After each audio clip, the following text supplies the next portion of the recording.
Hello everyone! Hope your Monday was less than manic. For mine, it was. And being Monday means time for spooky places. And this week, more places to stay, this time in Alabama. We'll talk about haunted hotels in Alabama.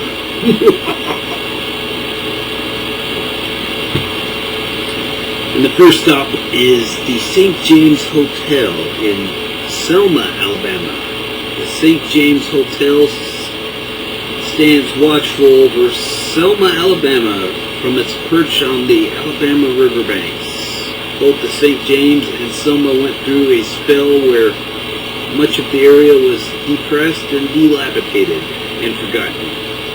But local groups and the government have been working to revitalize the area, and their diligence seems to have stirred up more than they bargained for. The most famed inhabitant would be the apparition of Jesse James, decked out in 1880s cowboy duds and wandering around the upstairs guest rooms of 214, 314, and 315. He also seems to occupy the corner table to the left of the bar downstairs. A ghost named Lucinda is supposedly Jesse's girlfriend. She is described as a beautiful, tall, black-haired woman, smelling of lavender. A portrait of her hangs on the first floor of the hotel. She wanders around the hotel and stops frequently to watch the living, most likely surprised that after 100 years, the place is bursting again. Ghost of a black dog thought to be Jesse's canine companion is heard running and barking in the halls of the hotel. Many have complained of the barking heard in the courtyard. Psychics and investigators have been brought into the St. James to give the current management a better idea of what is happening in the hotel. Interestingly, they have picked out more than just 3 entities. Psychics have described groups of apparitions in the inner courtyard, dressed in 1880s clothing, going about their business, and unaware of the living. Perhaps it is these ghosts of the past that have caused the odd, inexplainable sounds heard from that space.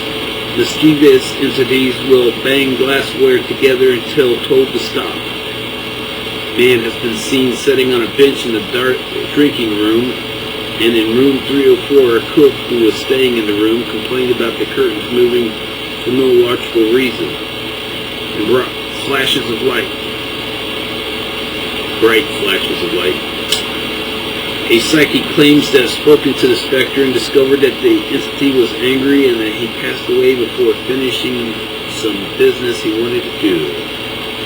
The most amusing occurrence happened in the Brantley Ballroom. A team of paranormal investigators had been tape recording the room, hoping to get EVPs.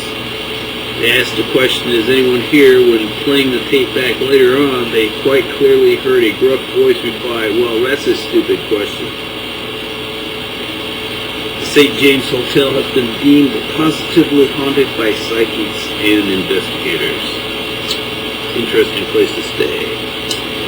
We now move on to the Tutwiler Hotel in Birmingham, Alabama. Several years ago, a bartender got in trouble for leaving all the lights and the stoves on in the restaurant after closing. He insisted he had turned everything off, but whenever he gave one last look back in the room, everything was back on. He had finally given up and gone home. This went on every night for a week. On the last day, the manager came in the next morning to find someone had cooked a large meal and taking out a bottle of wine. Employees at the hotel began to tell Colonel Tutwiler, "Good night, Colonel. Please turn the lights and stove off and don't make a mess." They haven't had a problem since. We now move on to Grace Hall in Selma, Alabama. Grace Hall is a restored antebellum mansion and is now a bed and breakfast. Guests, especially children and young women, have seen a woman in long white dress a little black dog. Seems the ghost is Miss Eliza, the lady of the house in the late 19th century. The mother of 4 girls, she seems fond of children. An old gentleman has also been seen. The Dillons identify him as Mr. Satterfield, an attorney who lived there as a boarder for 25 years. It is said that he and one of Miss Elsa's daughters fell in love but did not marry because of their age difference. And the last stop for this week, my friends, is the Rawls Hotel in Enterprise, Alabama. There are actually several different types of hauntings that have occurred at the Rawls Hotel. There are many spirits in the hotel that seem to be children. It is not known why children's spirits would be roaming the establishment, but it is believed that possibly these are the children whose families would stay in the hotel in the early days. Many believe that because the children had an emotional connection to the hotel after death, that they returned. In addition to this, it is believed that these may be simply the residual hauntings or recordings of events that occurred in the past. Whenever there is a strong emotional connection to the area, it increases the energy to the location. If children were playing and having a good time, the emotion of happiness is there and recorded in the energy fields around the hotel. It is believed that the spirit of Mr. Rawls is still in the hotel, guarding it and overseeing the activities of the employees. In one particular instance, the employee was held responsible for hanging treatments for windows.